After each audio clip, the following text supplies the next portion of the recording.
السلام علیکم dear listeners, میں کمل خان میرے چینل اردو اسکیری اسٹوریز میں آپ کو خوش آمدید کہتی ہوں۔ ڈیئر لسنرز، آج جو میں آپ کو واقعہ سنانے جا رہی ہوں وہ حقیقت پر مبنی ہے، جو کہ ہمیں ہمارے ایک سبسکرائبر کامران نے بھیجا ہے۔ آئیے سنتے ہیں۔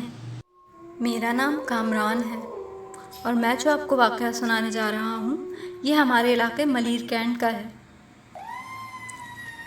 بات ہے سن 1999 کی۔ ہم جہاں رہتے تھے اس گلی میں ہمارے گھر سے 3 گھر چھوڑ کر ایک گھر تھا جو کہ کافی سالوں سے بند تھا۔ اس گھر میں ایک جامن کا درخت لگا ہوا تھا۔ اس گھر کے بارے میں اکثر علاقے کے لوگ باتیں کرتے تھے کہ اس درخت پر کئی ماورائی مخلوق رہتی ہیں، جو کہ وہاں کے اکثر لوگوں نے خود بھی دیکھی ہیں۔ لوگوں کا کہنا تھا کہ اس درخت سے بچوں کے بولنے کی آوازیں بھی آتی ہیں، تو کبھی ایسا لگتا ہے کہ 3-4 عورتیں ایک ساتھ بیٹھی باتیں کر رہی ہوں۔ ایک مرتبہ ہماری گلی کے کچھ لڑکوں نے گلی میں 14 اگست کے سلسلے میں سجاوٹ کرنے کی سوچا۔ شام ہوئی تو لڑکوں نے سجاوٹ شروع کر دی۔ گلی کو جھنڈیوں سے سجایا اور برقی قمقمے لگائے اور خاص اس جامن کے درخت کے عین سامنے ایک خوبصورت فوارہ بنایا۔ یہ سارے کام گلی کے تمام لڑکے مل کر رہے تھے۔ سارے کام مکمل ہونے کے بعد اس جامن کے درخت والے گھر سے ایکو ساؤنڈ کا کنیکشن کیا گیا، تو اسی لمحے ہمارے علاقے کی لائٹ چلی گئی اور اچانک ایک بہت زوردار آواز آئی جسے سن کر سبھی گھبرا گئے۔ پاس کھڑے لڑکوں نے جلدی سے چارجنگ لائٹس آن کی تو دیکھا کہ وہ لڑکا جو اس گھر میں ایکو کا کنیکشن کر کے آیا تھا وہ ایکو سسٹم پر اس زور سے گرا تھا کہ گرنے کے بعد وہ لڑکا شدید زخمی حالت میں بے ہوش ہو گیا ہے۔ سب لڑکوں نے جب اسے اٹھایا تو اس کی ناک اور سر سے خون بہہ رہا تھا۔ اسے بر وقت اسپتال لے گئے۔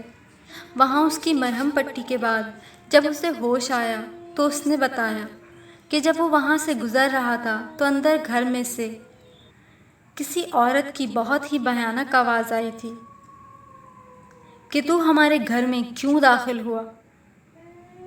تیری اس غلطی کے لیے ہم تجھے ضرور سزا دیں گے۔ اور مجھے اندھیرے میں 2 سیاہ سائے نظر آئے۔ وہ سائے میرے نزدیک آئے اور مجھے زور سے دھکا دے دیا۔ جس وقت میں گرا ہوں میں نے اس وقت اپنے ہاتھ میں پتھر پکڑے ہوئے تھے جو کہ میں فوارے کے نزدیک رکھنے جا رہا تھا۔ وہ پتھر جب میں گرا ہوں تو میرے سر سے جا ٹکرائے۔ اس کے بعد مجھے کچھ ہوش نہیں رہا۔ اس بات کے کچھ دن بعد ایک اور لڑکے کے ساتھ اسی جامن کے درخت کے پاس دوسرا واقعہ ہوا کچھ یوں کہ رات کے اکثر اوقات لڑکے گلی میں جمع ہو کے بیٹھا کرتے تھے اور رات میں اکثر گیدرنگ میں چائے چلتی تھی۔ کوئی بھی ایک لڑکا سب لڑکوں کے لیے گھر سے چائے بنوا کر لے آتا تھا۔ اس رات جب میرا ایک دوست ناصر گھر سے چائے لے کر آ رہا تھا تو راستے میں اسے پیچھے سے کسی نے آواز دی، کدھر جا رہا ہے لڑکے؟ اس لڑکے نے جب مڑ کر دیکھا تو ایک بہت ہی بوڑھی اور بھیانک عورت کھڑی تھی۔ وہ اس کو دیکھ کر ہنسنے لگی۔ ناصر نے ہمیں بتایا کہ جب اس نے پیچھے مڑ کر دیکھا تو وہ بوڑھی عورت گلی میں کھڑی تھی اور ناصر کے دیکھتے ہی دیکھتے وہ اچھل کر اس جامن کے درخت پر چڑھ گئی اور اس کے درخت پر چڑھنے کے بعد اچانک اس درخت میں ہلچل ہونا شروع ہو گئی، جیسے کہ اس درخت میں 4-5 لوگ چڑھ کے اسے ہلا رہے ہوں۔ یہ سب دیکھ کے ناصر وہاں سے بھاگ کھڑا ہوا اور اپنے دوستوں کے پاس گیا اور انہیں سب کچھ بتایا۔ سب دوست مل کر جب واپس اس جگہ پر آئے تو وہاں کچھ بھی نہیں تھا، بس زمین پر اس درخت کے پتے بکھرے پڑے تھے اور 7 جامن بھی گرے ہوئے تھے۔ اور یہ جو تیسرا واقعہ میں آپ کو سنانے جا رہا ہوں، یہ میرے اپنے ساتھ پیش آیا۔ میری ایک بھتیجی جس کی عمر 5 سال تھی، میں اکثر اس کو شام میں باہر لے جاتا تھا۔ ایک روز شام میں جب اسے باہر لے کر گیا تو واپسی پر مغرب کا وقت ہو گیا۔ میں اپنی بھتیجی کو لے کر جیسے ہی اس جامن کے درخت والے گھر کے سامنے سے گزرا، اچانک ہوا میں اس گھر سے ایک چاقو اڑتا ہوا آیا اور وہ چاقو مجھے اور میری چھوٹی سی بھتیجی کو کراس کر کے دیوار میں جا گھسا۔ یہ دیکھ کے میں بہت ڈر گیا، کیونکہ اس گھر کے درخت پر مجھے ایک بہت ہی بھیانک عورت اپنی گود میں ایک بچہ لیے ہوئے نظر آئی۔ وہ مجھ سے میری بھتیجی مانگنے کا اشارہ کر رہی تھی۔ میں نے فوراً ہی وہاں سے اپنی بھتیجی کو لے کر بھاگنا مناسب سمجھا۔ میں نے جیسے ہی دوڑ لگائی تو پیچھے سے ایک چھوٹے سے بچے کی آواز آئی، اسے تو یہیں چھوڑ جاؤ، ہمیں ایک نیا دوست مل جائے گا۔ گھر پہنچ کر میں نے میری بھابھی کو ساری بات بتائی۔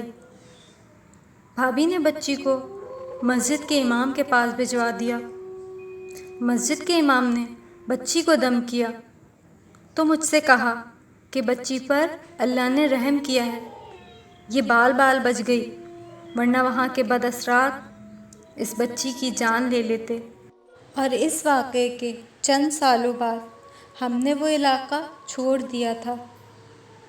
لیکن اگر آج بھی ہماری وہاں کے کسی علاقہ مکین سے ملاقات ہوتی ہے تو وہ ہمیں یہی بتاتے ہیں کہ اس جامن کے درخت کے خوفناک واقعات کا سلسلہ آج بھی جاری ہے۔